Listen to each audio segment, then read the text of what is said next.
The aim of a research program, my dear Hogan, is not to discover new facts.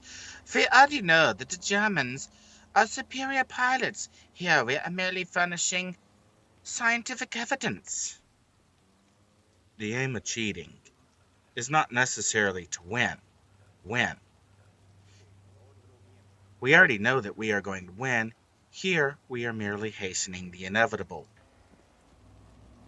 Is a consequence of a crime, then there has been a punishment of a crime. I don't understand your problem. This is Chaos Theory, and I'm Aurian Archive. I have no idea how well this stream is going to go in terms of performance. I've changed a few items on the back end, so we'll see how this holds up. But what I really want to dig into is what I've been asked to comment on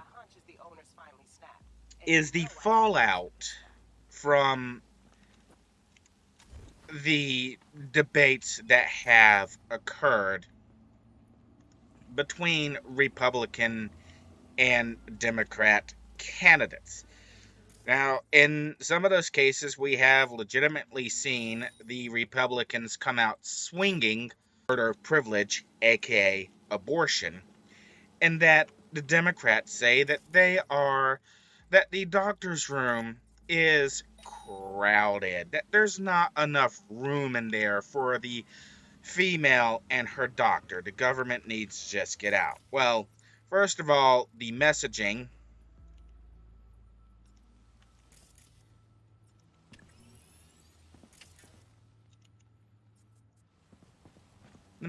itself does not include the baby, who is present in the room. It doesn't include the father, who was responsible for also putting the baby in the room, nor does it address that the subject of conversation is taxpayer-funded abortions, which, when you have something that is funded by the taxpayer, that is putting the government in the room. So immediately the Democrat talking point is patently false from top to bottom. It is a complete lie, no other way around that particular statement. And once you hear the truth, once you actually hear the lie taken down, you can't unhear it. You can't unsee it.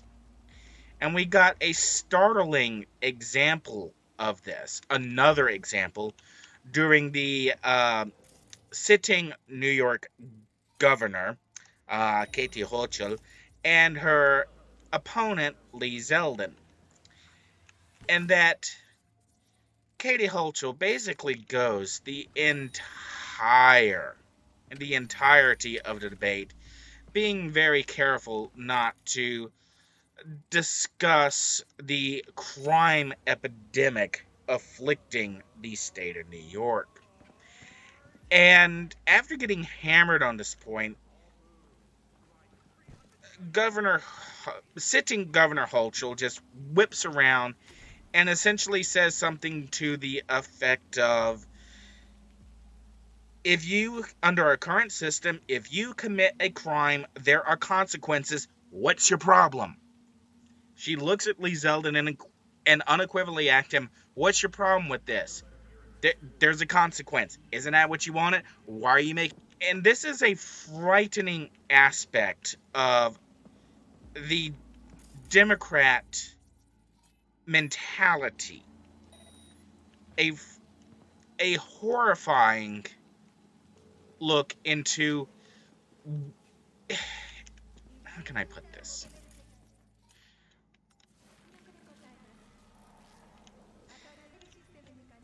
The idea of why crime does not matter to Democrats.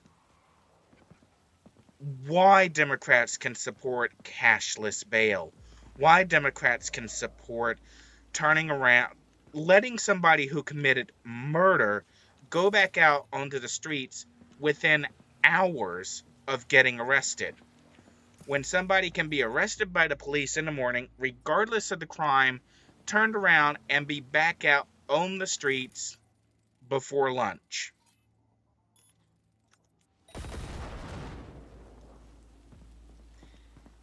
And Katie's line gives us an insight into why. To Katie and to the Democrats who are pro-crime, there is an equivalency between a consequence and a punishment. Any consequence, any effect on the person who committed the crime is the same as being punished for the crime. Once we wrap our heads around that idea, we can quasi begin to understand what's happened with, say, the likes of Paul Pelosi, who committed a heinous wreck, was definitely driving drunk, and if all the evidence had been available, probably still be in jail or parole until the next presidency sometime in 2028. But once we understand, once we grasp a hold of the idea that consequence and punishment are equivalent, that there is no difference, that to punish, that for Paul Pelosi having to miss out on the rest of the night's festivities, not being able to sleep in his own bed for a single night, was punishment. Paul had suffered a consequence. He had been punished. Onwards and upwards he must go.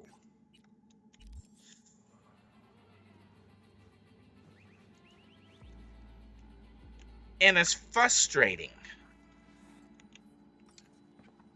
as that is, I'm not sure it's so much frustrating as it is completely and totally disturbing. I knew I missed him. On the level of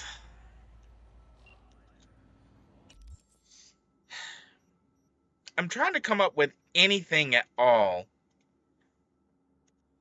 that is anywhere as disturbing as understanding the equivalency that the Democrats place between a con and the punishment of a crime. That any consequence is a punishment. And it's going back to passing, just in casual thought, that the reason the Democrats are pro-crime is that the Democrats commit the crimes.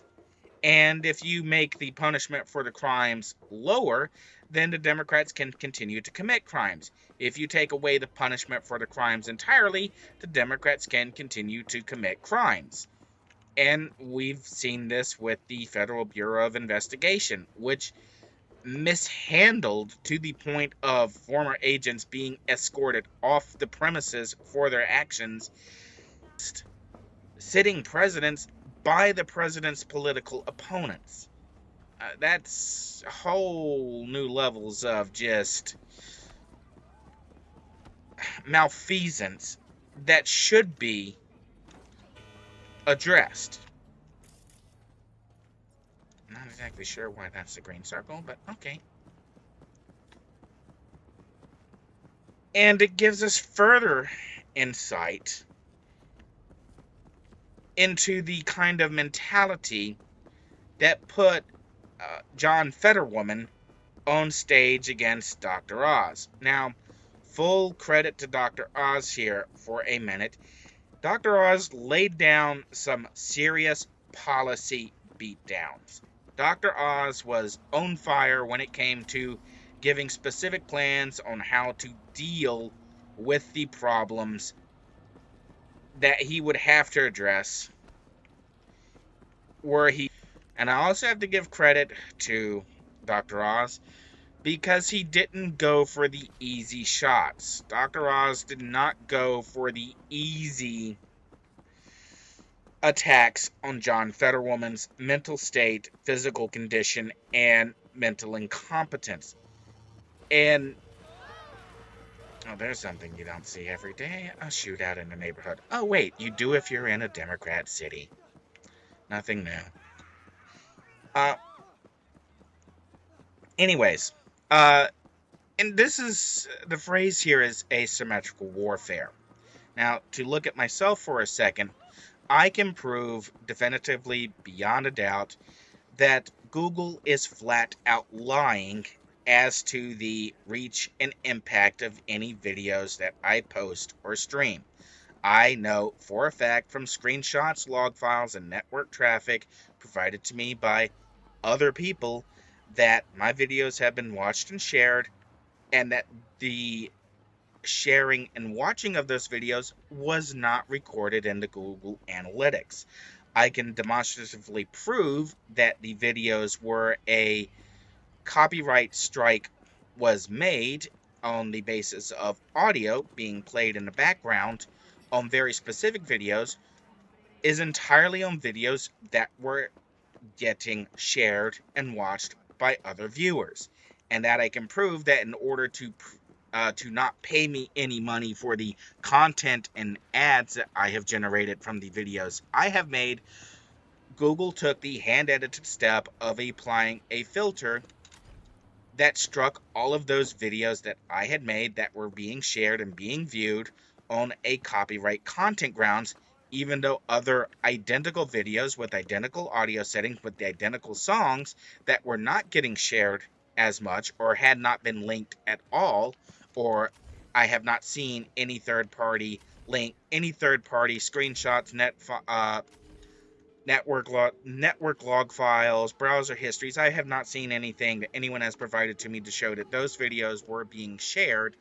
Those videos did not have any copyright strike made against them. So I can demonstratively prove that Google is flat out lying and hand editing content that Google is being paid to ensure is not shared.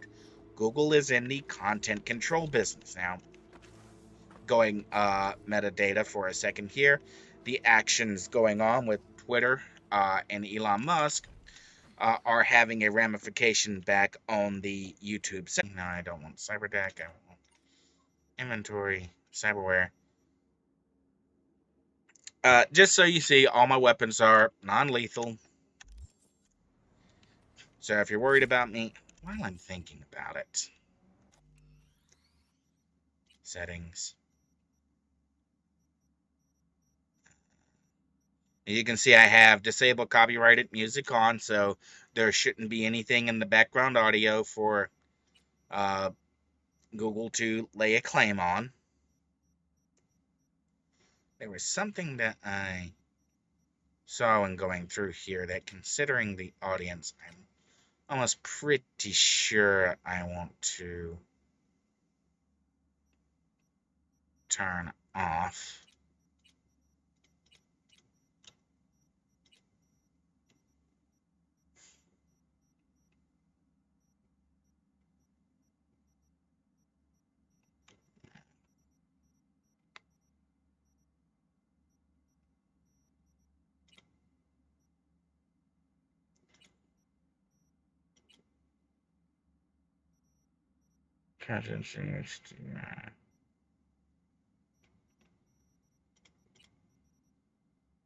Disable copyrighted music. Where is it?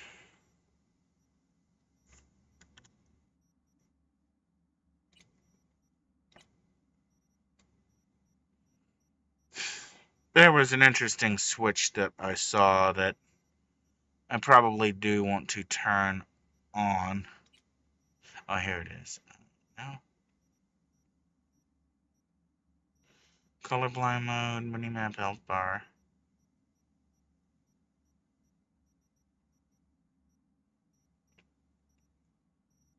Cancel minimap off.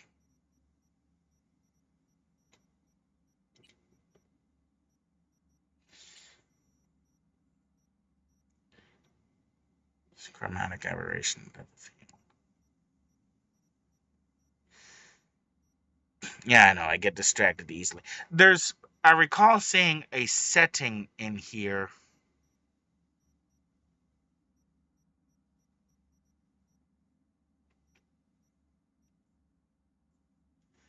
Uh, that would turn off some of the more explicit visuals.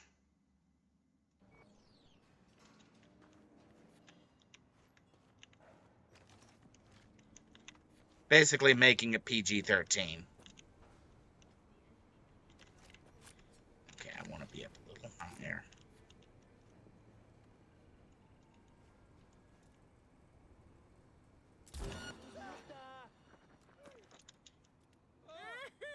La perra se esconde. ¡A suelo! ¿Cuántas veces voy a tener que repetirlo? ¡Recargando!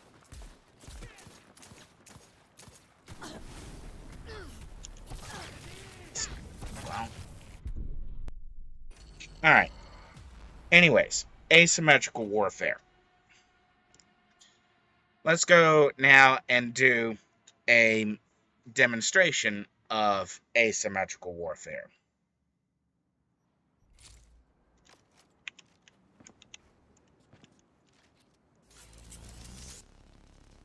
I'm gonna show you what really Vives como delincuente, te vas a la chingada como uno. The difference here is that if you have the right weapons, you have the right build, you have the right specifications, you can face off against enemies at a place. So I need to be booking it the other way right now. Line of sight. Let's not fire on the cops. Anyways, a very practical example there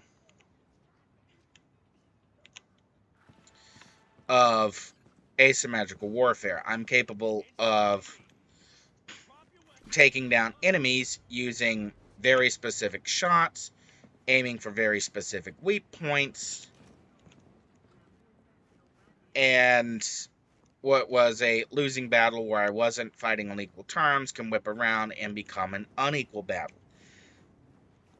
And this is what we saw Dr. Oz doing. Dr. Oz is a medical doctor. Now, his exact proficiency may not be in mental disorders. Dr. Oz may not be the world's best psychologist, but he is a medical surgeon. He does have significant amounts of practice in dealing with the human body and understanding medical effects and understanding how a body operates.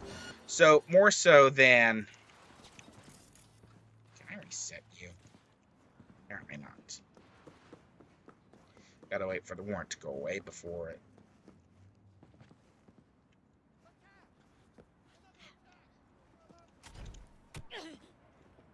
Yeah, nothing like jumping on.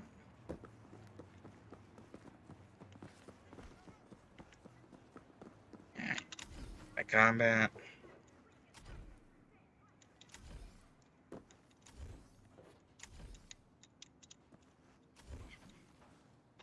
Anyways, what we saw Dr. Oz doing was not going after Fetterman based on his medical skills or his medical knowledge. There wasn't a point where Dr. Oz turned around, looked at Fetterman, and gone, okay, you're acting like this, you probably are suffering from this. And that would have been something that I think a lot of people would have expected Dr. Oz to do. He is a doctor.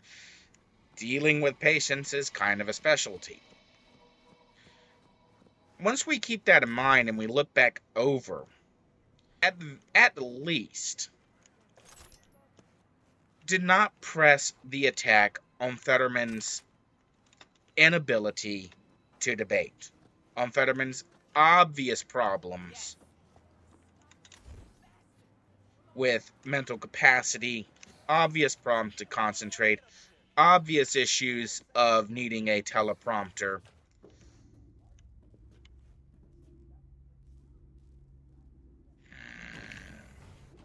We'll worry about the key card later. And that, I think, was a very bold move on Dr. Oz's part, because it made Dr. Oz seem more professional. That Dr. Oz wasn't being a bully on stage. Now, for those who have a reason to spin the results of the debate, of course, there were a substantial number of operatives who were very, very quick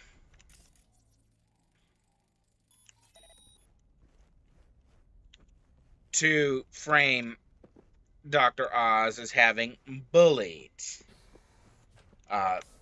John Fetterman on stage. Well, you didn't. Well, you may have watched the same debate we did, but your definitions are radically different.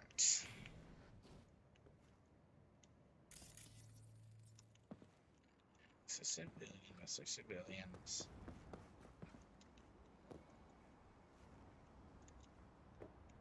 Okay, yeah, I can get over to it from there.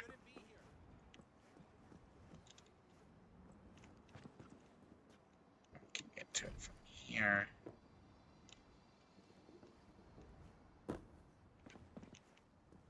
Maybe? Oh, there's something over here. So I gotta go with the others. Anyways. But moving away from Dr. Oz for a second, then we can turn around and kind of look at John Fetterman himself. Now, in the wake of the disastrous debate, one of the recurring comments I observed was a number of people who questioned, perhaps legitimately, why didn't the Democrat Party have Fetterman stand down? Why didn't they swap in, say, Connor Lamb? Why didn't they swap in another Democrat to run for the position? Why did they go all this time, all this way, with someone who was, well, clearly mentally deficient, clearly physically injured, clearly mentally injured, clearly brain damaged, clearly not getting better? Why did they go through all this trouble to put that person up on stage when they had other options? And the simple answer is, Can't have bad luck all the time. Save you some time. It's none of. How do you know? those other options couldn't win. Connor Lamb doesn't actually stand Piss poor. a chance That place. Fighting came a close second. to win an open election. Of course, the chicks. The other Democrat that was named doesn't actually stand a chance to win an open election. They can't. To put it bluntly, they lost in the Democrat primaries to an absentee candidate. Everyone in those primaries with John Fetterman all knew that he had had a stroke. The stroke was before Well, of course. Well, have to appreciate the man's primaries taste, took place. Music and liquor. But what I don't get, I mean, And that's an important distinction to keep in mind. hey, look here. Dude made a shrine to the Yeah, I know, I'm probably... half shrine, half vault, more like.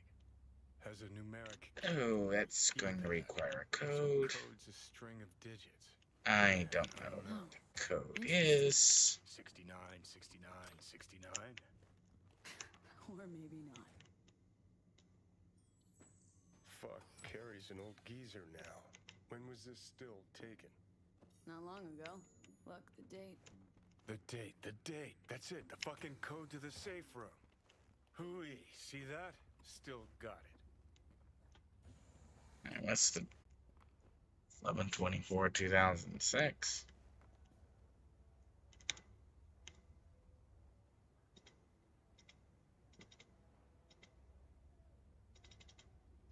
112402. That's not it.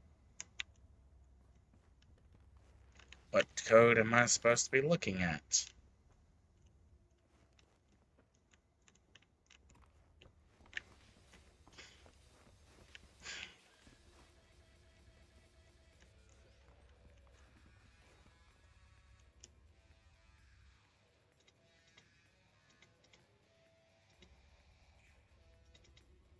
That's a 3-digit code.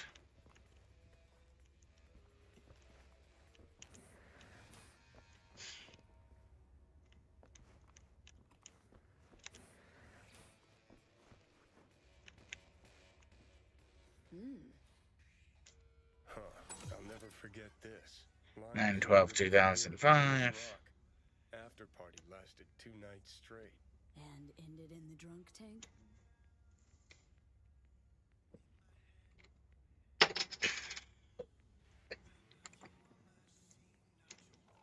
Alright. I'm going to pull away from this for a second. Look out over the city and try to actually finish my train of thought. Looking at how John Fetterman was acting, what he was capable of, what he was not capable of, it reminds us of another political candidate who was shoved into office. Joseph Biden, Joe Biden, Sleepy Joe, the Biden crime family, Mr. Naked in the Pool. Most people knew Joe Biden wasn't doing that great during the presidency, during the presidential election. A lot of people joked about Joe Biden campaigning from the basement.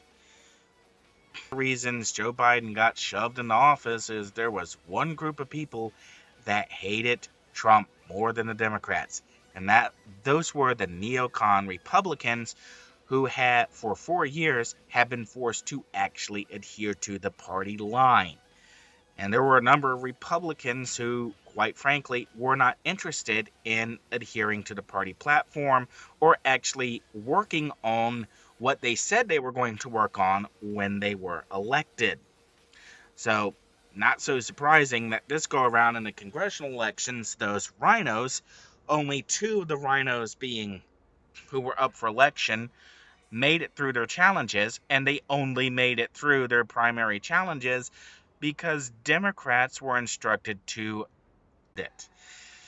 This is disconcerting block party voting at its worst, but it also does give us, again, insight into how the Democrats operate, the Democrat ideology, because the ideas don't change. The ideas remain the same day after day, but changing how things are phrased does not change the idea behind those things, the underlying corruption. The ends justify the means, that we already know we're going to win, we're just making sure we win faster. No, you don't know that you're already going to win. No, you don't know that your side is the superior side. That's the point of having a debate. That's the point of having an election. You have to prove, demonstrate, provide the actual evidence that your side is better than another side. And one of the things I really try to avoid here is I really don't want to get into subjective morality. And subjective morality is, well, or the Christian Jewish Bible says this is right, because once you start dealing with things on an ethical or moral scale, especially in relation to the Democrats, they do not share that same scale. They do not share those. Let's pick on cats for a second. I mean, okay, if you're a cat, grabbing somebody's underwear and using it as a pillow, again, kind of frowned upon. There's a difference in the perceived ethical and moral scales. What is ethical and moral for some people may not be ethical and morals for the other. This is why I make my argument on socialism and capitalism based on an objective, something that can be who performs the action, who is responsible for the action. I perform the action, I am responsible for the action. Or alternatively, action, but I am not responsible for them. Does the buck stop? The buck stops there. Well, do they have skin in the game? Is it they deserve something out of it? Then they're a capitalist. They are taking responsibility. Do they have no skin in the game? Did they have no capital in the game? Are they using somebody else's money in the game, but they're still claiming cut of the game, even though they're not actually the one putting anything into it? Then to the Democrat, there is an equivalency between, or a consequence is equal to a punishment. Obviously, it's not. Multiple consequences, but none of them may be a punishment. Punished as a consequence of having done the correct thing. Responsible for the actions that somebody else takes because you told them to do it, or you created the environment for them to do it in. Well, of course you don't care about the results of how that harms least, and then goes on and murders again. You don't be the only person on the parole board to vote to let convicted killers go on parole early no one's coming to arrest you for being an accomplice to murder. They should, because you were the one who decided, yes, they can go up here. So once we wrap our minds around that Kathy Hochul's bizarre, what's it to you, why do you care, response to overwhelming the crime wave sweeping the country, we begin to understand that Kathy's not personally responsible. There's her for all the criminals that she put back on the streets. So once we can wrap our heads around the ideological concept, once we can map where the ideological extremes are, then we can begin to understand how someone can even have this kind of disconcerting view. Why the Democrats would push people like Joe Biden and John Fetterman onto the national stage. The thing is, they succeeded with Joe Biden. Now, the only reason they succeeded with Joe Biden is that they had help from every day living up to what they ran on. And that was something a lot of elected Republicans, the neoconservatives, the Bush, the Cheneys, the Romneys, the McConnells, the Paul Ryans, the John Bonners, it was what they absolutely loathed, was actually having to perform in office the action that they said they were going to perform in office. They didn't want to do that. They just made those promises because they're campaign promises. They just did that to get elected. The Republicans every day to stand for what the party ran on, to stand for what they ran for election on, to actually act upon their campaign promises.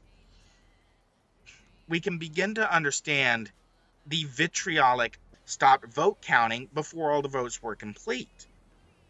Why some states were called for Trump when there were obviously, or called for Biden when there were obvious to, as Carrie Lake is so well pointing out, we suddenly went from election day to election week to election month to election, of whom are now going to the polling center asking, how do I cancel my early vote? I don't want to vote that way anymore. Well, you can't. Once you vote it, that's it. You don't get to revote. Now, if you feel that you made a mistake, well, guess what? You just screwed over all of your constituents, everyone who lives around. And if you want to change that, well, I don't know what to tell you. I mean, to say that, something was filled out the wrong choice, and that's going to be basically your only option, is to confess to a crime, and it's over. You screwed everyone around you over. Congratulations. All right, so bringing this back to looking at how the debates played out and looking at the near almost overnight shift as suddenly all the polls that had Democrats in front by +2, +3, +4, +5 points suddenly went the other way, and now the Republicans are in front +2, +3, +4, +5. And even in cases where the Republicans had no chance up, anyone could take this race. Here's the important takeaway to keep in mind. Every seat is in play. And this is something where we kind of have to go back and look at Georgia again and look at the election irregularities in Georgia. One of the reasons why Stacey Abrams was so convinced that she was going to win the gubernatorial spot, that she was going to be the governor of Georgia, is that she knew the fraud was in place to push Biden over the top. But there is a delta on how much fraud you can actually push. Do I even have an example in this game to look at? I don't think I have an image to look at for a minute.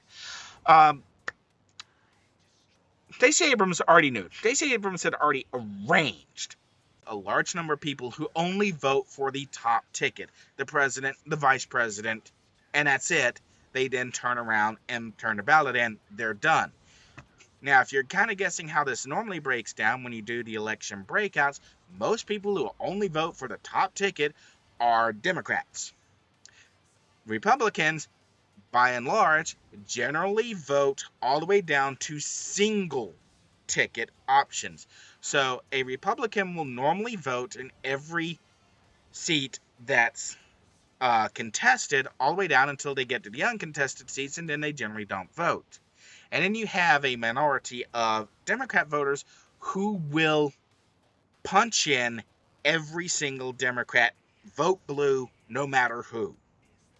Now, if you have enough people, Republican base to show up, and you've had 30% of the Democrat base to show up, and then you have, say, 50% of the independent base to show up, you don't have to commit a lot of fraud. The voters actually voted for Republican candidates and voted down ticket. And that's an important distinction to keep in mind when understanding why Stacey Abrams was convinced she was going to win and didn't win. Stacey Abrams knew the fix was in to push Biden over the top in Georgia. And one of the things that did not make sense at all is how could Biden win Georgia? How could Biden take the presidential spot in the state of Georgia when it was basically a Republican sweep on the other side of the ticket, from the governor to the well, mostly I'm kind of dancing around Warnock, because if I remember correctly, Warnock was up against Loeffler, and let's face it, Loeffler, but Warnock was never a strong candidate either. Those problems, but Herschel Walker did a brilliant job of dismantling Warnock, so I don't even have to bother. And that's one of the reasons why I'm not too particularly concerned about going back and checking over what happened with Loeffler. She was a terrible candidate. There's a reason no one's talking about her at all. But that's why what Stacey Abrams didn't get is that, yes, you can push the top ticket on the Democrat side, and you can have thousands, if not hundreds of thousands, of illegitimate Democrat votes that'll push the Democrat over here, even if something is obviously not right there.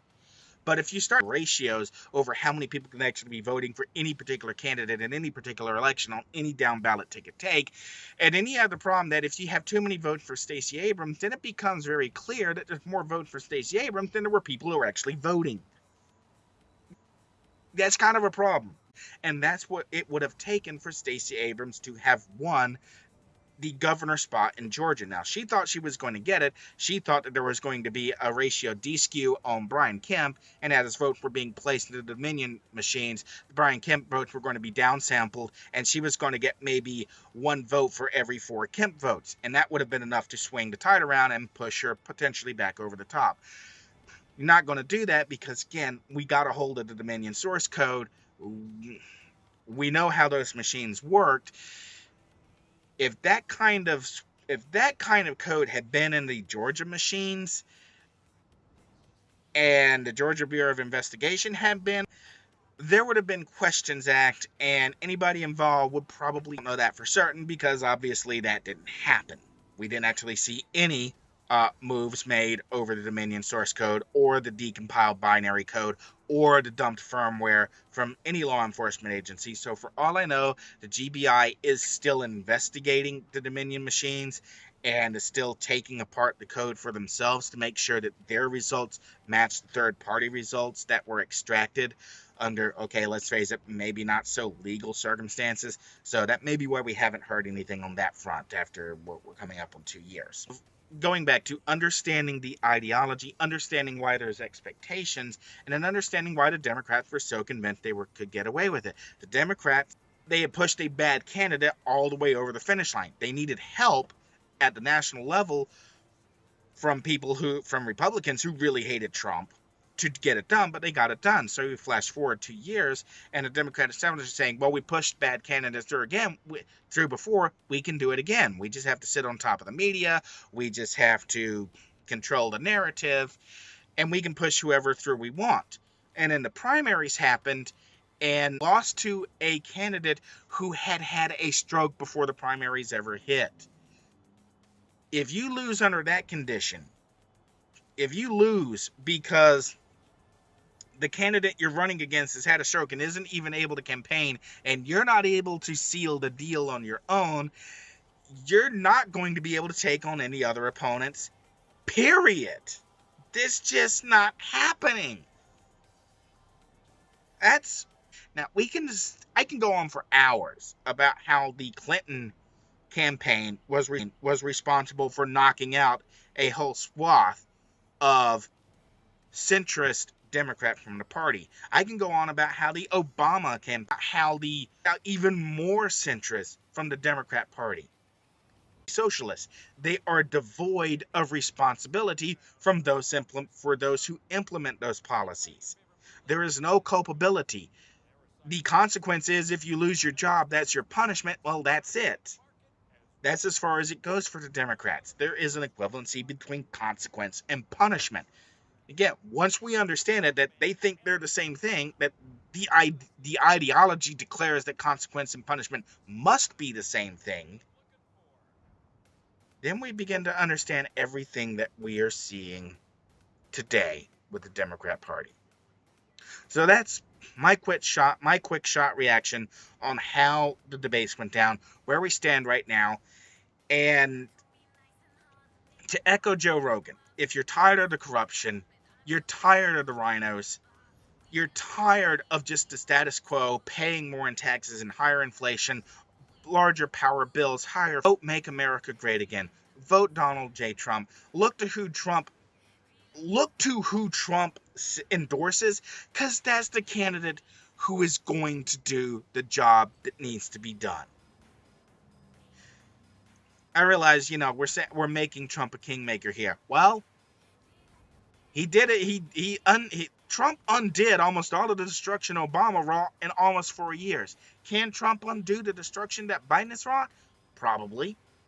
Can he do it without the help of Republicans or independents who believe in the foundational values of we need to be energy independent, we need to have our own power source, we need to work on bootstrapping our own infrastructure, and once we have our own energy grid in place, we can sustain the electrical vehicles we have, or we can use new electrical vehicles as a shortstop as we work toward hydrogen fuel cells. If we have a Republican base or a foundationalist base, a MAGA base that understands the process of bootstrapping and infrastructure first to combat inflation and to combat living costs, that's what we need. And at this point, the only people you're going to have that with are Republicans. And the reason why, and we see this with Tulsi Gabbard, she is not willing to change her party registration to Republican. She does not agree with the Democrat Party, but she's not willing to say, you know what? All of those Democrat policies are insane. They're despicable. They are hideous. They are heinous. They are destructive.